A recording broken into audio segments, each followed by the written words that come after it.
Now, I'm joined in studio by Alan Jordan from BookBuzz, who's here to tell us about all the latest business books you need to read. Alan, morning.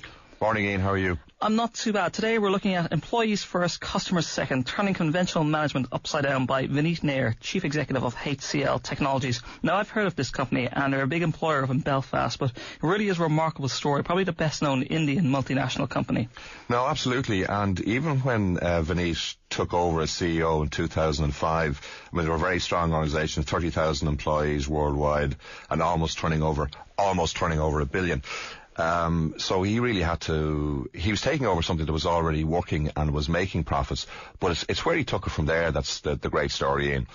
The great thing about it is that when he took over the business, I suppose the thing he had to consider was that, first of all, unless the company was obsessed with constant change for the better, gradual change for the worse usually goes unnoticed. So he felt he had to grab this thing by the horns and develop it onto a new level. And that's what he did. I mean, in the 5 years that he's been there, he's tripled revenues, he's doubled their market cap, employees have grown from 30,000 to 70,000, so quite an amazing story. What was wrong with the company when he took over? It wasn't really. It was growing. It was doing double-digit growth already, but it was in a sector that was growing, and they were falling behind their competitors. So he had to come up with something new and something different to take it on to the next level. And I suppose really what the book is trying to do, really where it's coming from, is that if you think about, go back in history, you've got the Fords, the assembly line, you've got Toyota's Kanban, you've got Dell's global supply chain, Google's revenue model, what they did for manufacturing, supply chain and e-commerce. HCL's model of employees first, customers second is trying to do for the service industry model.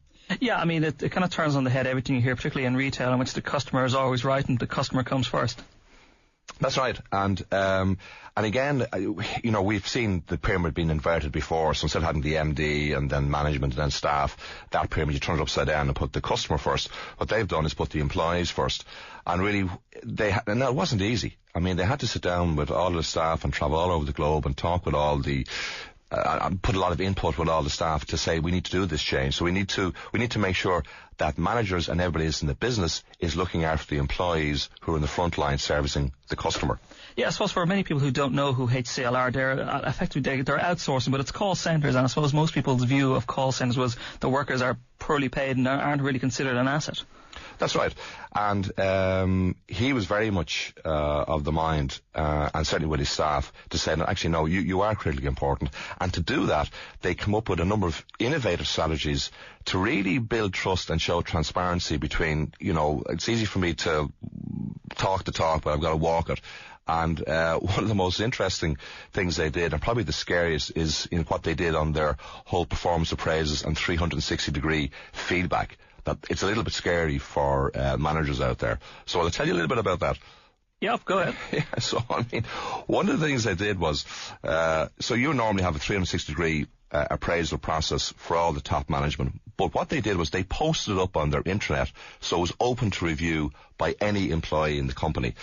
So what they do is you have a performance appraisal, you draw up an individual development action plan for the next year, you send it out to your circle of influence and the people you work with, they give feedback, and then you post up the results, the targets, what you're going to do, what you didn't do the last quarter, what your plans are. Now, what this does is it creates a tremendous environment of trust through transparency throughout the organisation. Now, it isn't something that they did overnight, because you really can make a lot of your middle managers feel very uneasy about this process, so they have to get huge buy-in. And in fact, one of the things he said on an interview when he was, you know, launched the book and he was telling all the wonderful things they were doing at HCL, one of his board of directors said, why are we telling everybody what we're doing? We'll give away our competitive advantage. And he said, well, okay, I'd love to see my competitors put their 360-degree feedbacks up on their intranet. He's a fairly unique manager, because when you think of it, you know, Indian companies, they are, I suppose, very hierarchical. It's based on what society is like over there. Well, it is, and he was asked that on an interview. Actually, when I was reading the book, I just searched around on some recent interviews that he did, and he was asked that question specifically.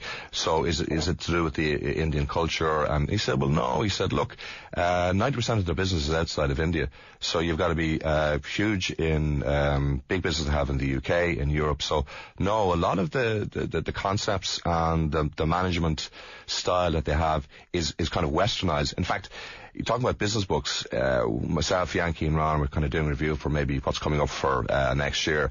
And a lot of the top guys in business, do you know what they have one thing in common? Leaving aside Michael O'Leary's, they all gobble up business books.